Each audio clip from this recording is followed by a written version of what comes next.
You built your product, you launched your business, you saw success, money in the bank, a growing team, happy clients, but now you feel like you're drowning. I'm here to help you get your head above water. I'm Lauren Goldstein. My clients call me the Business Doctor.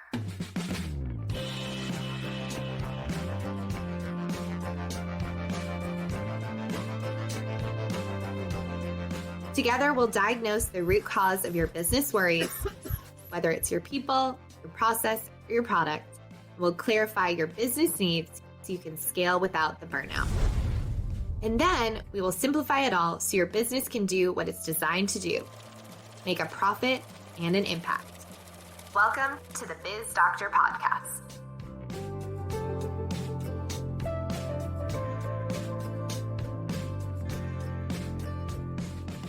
Hello, welcome back to the show. Erin is still with me because we were on a fabulous tear about revenue and profitability, and I'm excited to keep diving in. Well, okay, every business owner likes money, right? If you're not making money, you don't have a business. So can we just say right now that we're going to devote all of this episode to talking about the various aspects of revenue and how we misunderstand it? Yes. I liked that breathy yes. Yes. We don't understand revenue. We like money, but we don't understand revenue. Okay. So here's the analogy, because you and I are in the world where we function and have colleagues who are in these 7-figure, 8-figure businesses. And there's a lot of claims that we see online. I have a multi-million-dollar business, but the question we should be asking, and tell me if I'm wrong, is, but how much are you spending to make that? Yes. That is one of my favorite. Call me a little bit skeptical, but when I see I had a 7-figure launch or, whatever that is, I'm like, okay, great. But what was the actual amount that you kept? What was that might've been your gross. What was your net? Because there's this really awesome equation that I use with clients called, it's not called, but essentially it's wealth equals value times leverage. And I talked about leverage in our last episode. So what value is that directly translates to trust. And so when people trust you, they give you their money, which is how you get the outcome of revenue. When you are creating flow, that's from leverage, and that direct outcome is profit. And so I said before, revenue is a lagging metric because sometimes that revenue is coming in after the fact. And if you're just judging the health of your business on the revenue that's coming in and missing the operational components of profitability and cash flow, et cetera. And I think actually I might say this wrong, but I think they say revenue is like ego, profit is fact, and cash is king, or it's something along those lines. Because yes, we want to make money. Yes, we want to make an impact. But it's, to me, what I'm so much more passionate about is how much are you keeping at the end of the day? Because if you're just like if you think about in life, if you're working at a job and you're just making ends meet and you're doing that in your business, then if something happens outside of your control, supply chain, a recession, anything like that. I think it's Warren Buffett. He says, when the tide goes out, you'll see who's swimming naked. Like, a lot of businesses could have survived the past 2 years had they not been swimming naked. And the swimming naked is they didn't have the cash flow and profitability that they needed to have a really healthy, sustainable business. Wow. So here's what I'm hearing you say is that we actually all need to just get really comfortable. And when I say we all, business owners, get really comfortable with being maybe a little bit uncomfortable in this mucky, murky period where we're coming to you and saying, listen, I know I haven't been doing a good job. I know I haven't been honest with myself and my numbers.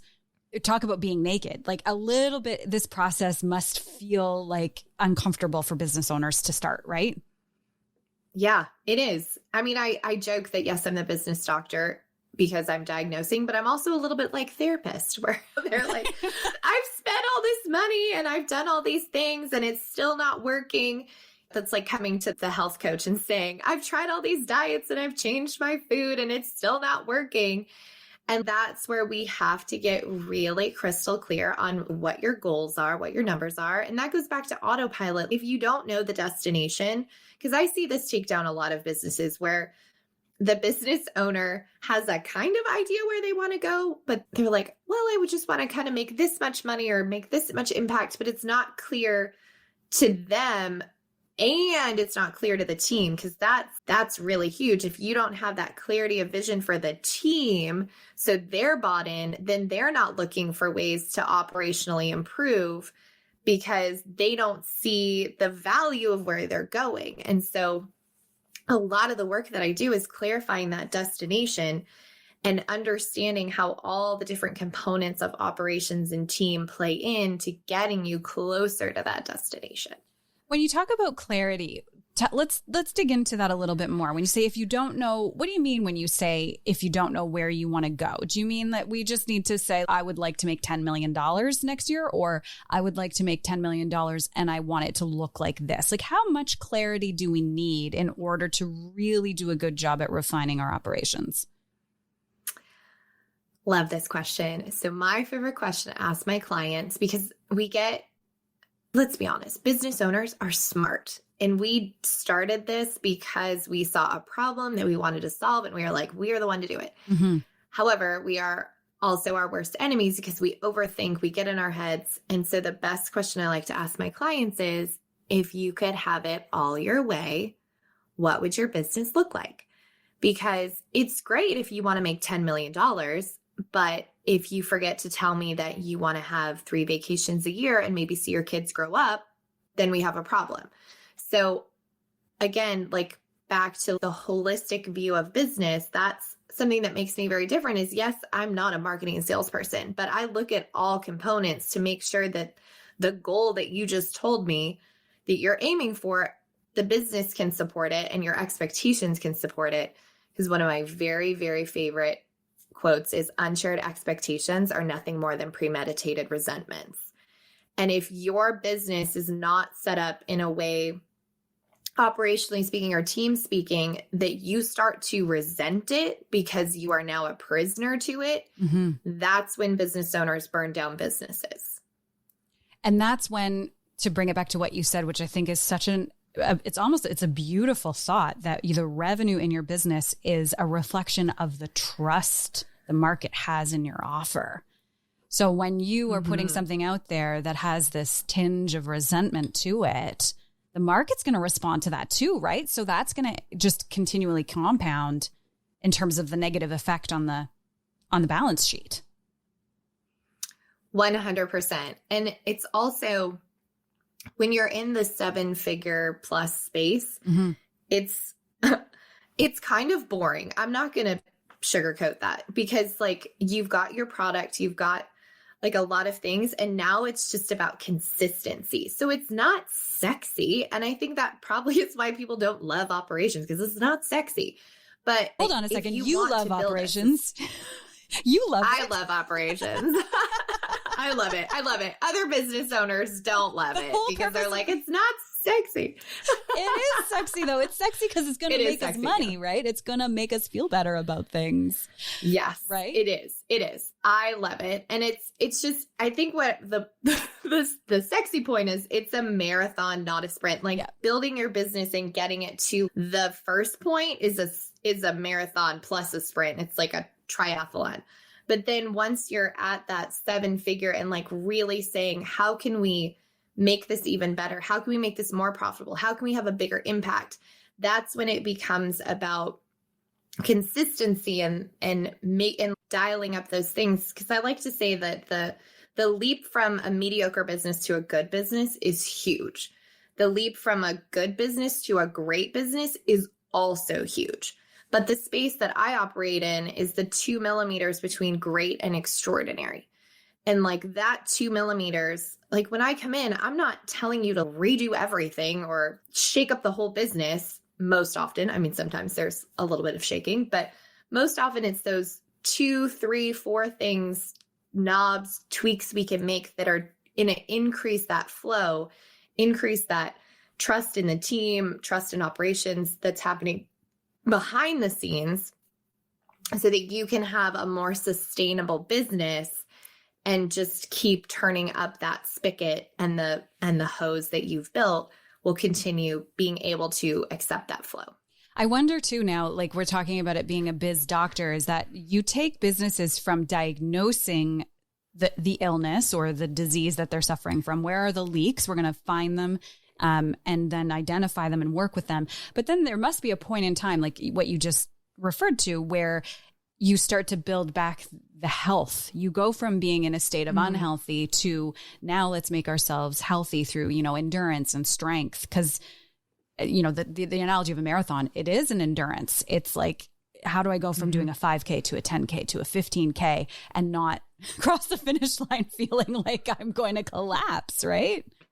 Right. Yes. And I think, I think hit me with something that I see so many business owners like running after metrics that don't necessarily make sense. Like I was on a call the other day and the business owner said, I want to hire 20 people in the next 90 days, and their team's 10 right now.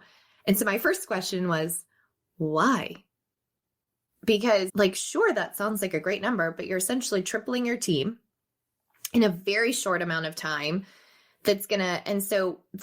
I think almost one of the biggest benefits to having me come in is because I'm going to ask you the tough questions about why you're doing the things you're doing, because I love hiring and having a great team is one of the number one ways you can create leverage outside of operational technologies and things like that. But if you're doing it just to do it, it doesn't make sense because it puts a huge strain on operations, on revenue, on profitability, on time. And it can create, if you have a business that's in homeostasis right now, that's, gradually growing, and then you shock it with all these new people, like that could potentially unsettle the business to where it actually goes backwards instead of forwards. So a lot of the work that I do and why I'm so passionate about this is how can you grow the business without unsettling it and making it go backwards, but doing it very intentionally, knowing those metrics that you're looking for that say, oh yes, now is the time to add this or that, so that the step cost doesn't take you down. Is it almost, would you say, a matter of measuring the risk versus the reward? Is it that simple? Is it taking a calculated risk when you're hiring somebody, or is there something else that I'm missing? Yeah, I think that's it. I think also it's really understanding why you're doing something. Like, how is it? Because if you're hiring just to hire, or you're adding technology just to add technology because you heard it was great, then what you're doing is you're collecting things and actually creating more complexity, where the truth is, as you scale your business, it should get more simple. So if you find yourself adding more things, or it's hard for me to articulate it, but if you're adding more technologies or more processes, or more, not necessarily processes, like SOPs are very important, but like things that are creating friction as you grow, then that's a sign that you're not growing sustainably. Right. So you want to ask yourself, why are we adding that? How is it getting us closer to our goal? And then again, and as a plane on autopilot, you want to always check in and say, does this process, does this technology, does this team member, except team structure, still serve us at this point? And get simple and simple and simple as you go. Right. So maybe what I should have said is it a matter of not risk versus reward, but really understanding what is the reward you're after, right? If it's fast leverage or more revenue or higher profit or better scaling, like before hiring, you really need to understand that metric. To your point about clarity, you got to be clear on what you want. You got to be clear. Yeah. Yeah. It's not enough just to, I think that's the thing, is what I really work on with my clients is how can you build a proactive business instead of a reactive business? Because if you've just been measuring it by revenue and that's how you're making your decisions, then there is a high likelihood that at some point something's going to happen where you're going to potentially be in a tight spot and you're like, I don't know how this happened. But in reality, if you had been measuring the metrics of operations and flow and profitability, you would have seen it coming and known that that was not the time to maybe make that decision. And if you'd only waited a few more weeks or gotten more clear about what this thing was solving, then it would have made all the difference. Not to say you can't come out of it, but it's just about being proactive instead of reactive. Time for a checkup. The doctor will see you now. The business doctor is in the house to examine the elements of your business and make sure they're all functioning properly. Give it to me straight, doctor. I can take it. Let's take 60 seconds to diagnose the who, what, when, and how to tune up your business operations. Who's that? Who goes there? Yes, one of the key elements of your business is the who. As in, who is in your network, who is on your team, and who are your leadership people. The who of your business is where you make sure things like internal communications and marketing are doing their jobs. Are you resonating with the right people? Are you reaching the right clients? Are you sharing and listening effectively with your team, stakeholders, and clients? When your who is working properly, you are effectively communicating your big company vision to the world and your team. And when you do that, your business will thrive with ease and flow. Checkup complete.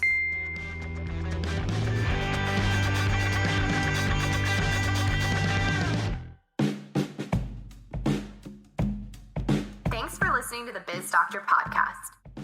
You're probably wondering what your next steps are. So here are some options for you. No matter what, head to the show notes or to my website at goldenkeypartnership.com. That's where you'll find links to do a diagnostic deep dive with me and my team. This deep dive will help us identify what is really holding you and your business back from more profitability, impact, and sustainable growth. After that, register for our next workshop. I host them often, and it's a great way to interact with me in a virtual room and get your questions answered. All of that info is on our website at goldenkeypartnership.com. Finally, if you love the Biz Doctor podcast, I'd be grateful if you share it with your friends and colleagues on social media or give us a 5-star review wherever you listen to your podcast.